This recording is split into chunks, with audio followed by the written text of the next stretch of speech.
يا والدي يا والدي، بعد رحيلك من الدنيا أصبحنا في هذا العالم غرباء، أصبحنا وكأننا بلا أقرباء. كم تمنيت أن أعانق، كم تمنيت أن أرى ابتسامتك، كم تمنيت أن ألمحك ولو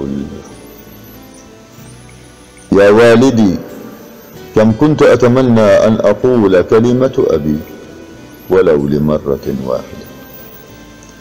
قد تقرح القلب من صمت، قد كتب للحزن والفراق الصيام، قد ملئ القلب من ألم من بعد رحيلك، أشعر وكأن قلبي لم يغادره السقم.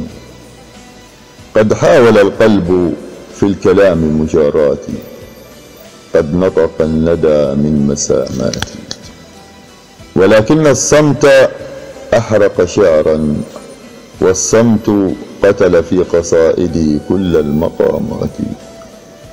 وبعد رحيلك والدي كثرت الهموم والآهات، أبي أبي يا من أنت تحت التراب وأصبحت في كنف الرحمن.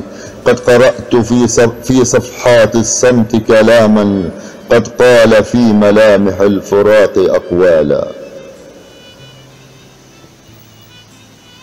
قد صرح وقد أغمض عينيه عن حزني، رسمتك أبي في خيالي وسأرسمك لوحة في الخيال.